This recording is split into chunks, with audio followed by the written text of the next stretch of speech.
So Andrew mentions how he was dissed by Dave Chappelle on Joe Rogan's podcast, and apparently he was upset at it at first, but he kind of understood it later on. But let's see what he says in this clip, and then I'll show you what he actually says, what actually David says later on about Andrew Schulz. Yeah, it was yeah, it's always tricky, man. I remember Chappelle was on Rogan and Rogan is the best. He's always trying to like give everybody a shout out and put everybody on. And he was like, yo, he was like, Chappelle, you're doing these great shows outside, or in the barn or whatever.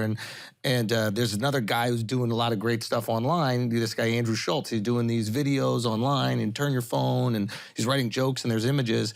And Chappelle just goes, yeah, I don't know about that slideshow shit.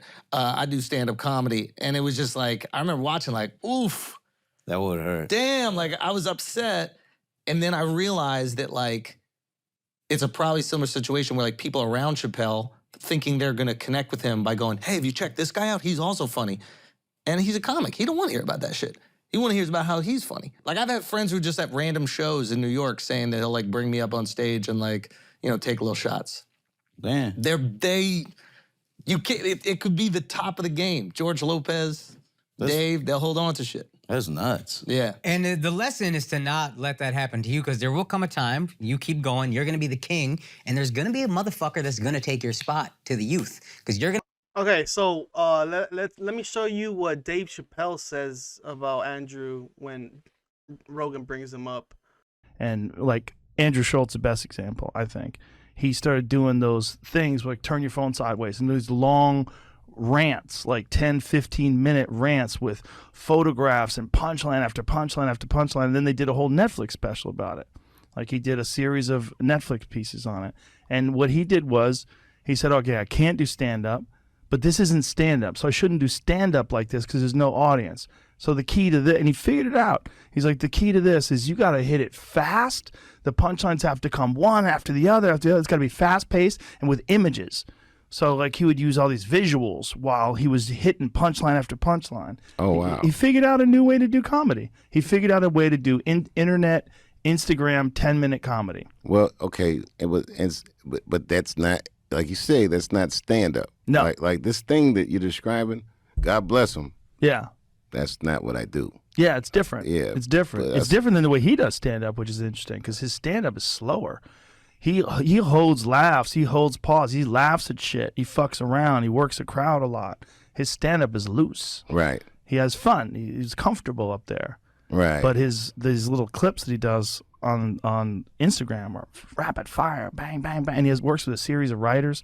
They all work together. They put these things together. They work it out, man. By the time it's done, I mean, it is a polished machine. But he used that time and innovated, And that's clever. Yeah. I don't think it's not, I'm not interested in it because there's no disrespect to him. I like happening in real life. Yeah. Like even during COVID, the fact that we found a way to get in front of audiences again meant the world to me. That's what I do. Yeah. It's a different thing. Yeah. I mean, I could throw a slideshow and the shit if I want to, but that crowd's not there. What's the fucking point for me? I know what you mean, but for him, he's coming up still. You'd already made it. Well, you just wanted to yeah, get back in there. Yeah, and it's a whole different ball of wax. That's what I'm saying. Like that thing that evolution he was able to make. Yes, I'm like the old guy who has that hot outfit from the '70s. Go fast. So basically, he says, it's just he's doing something different. I do something different. It's good for him. He was doing that stuff in the pandemic. Joe mentions, his style is different from your style. He's more of he's more animated with the crowd. You're more of a talker kind of guy. So he didn't really diss him, but he pretty much didn't really care about Andrew. Like he just didn't really seem to care about who he was. But yeah, he doesn't really seem to acknowledge the younger guys coming up. Maybe not his kind of, Andrew's not his favorite kind of guy, but for some reason Joe is. Let's look at other people that Dave does hang out with, and it's usually just who else? Donnell Rollins, Charlie Murphy, Eddie Murphy, And it's also like more like the guys that were around his generation, like Chris Rock, Andrew, and Ralph are much. They're much in the younger generation of comics, the recent comics that are coming up, and Andrew kind of brings up the point where like he's not gonna be like a Dave Chappelle. He's not gonna not know who's coming up in the comedy scene. He's gonna be more like, acknowledgeable about the younger guys that are coming up, and he's not gonna be like Dave. But I mean, all this thing wasn't really like a diss. It was just like, yeah, whatever. It's just like I don't care about that. He's cool. Like all that stuff he did, that's kind of cool. Whatever. I'm Dave Chappelle. That's it.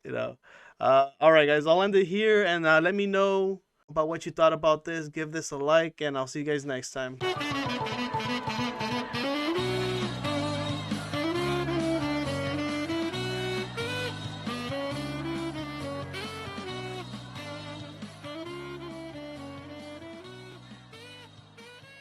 Yeah, it's not. I'm not interested in it because there's no disrespect to him.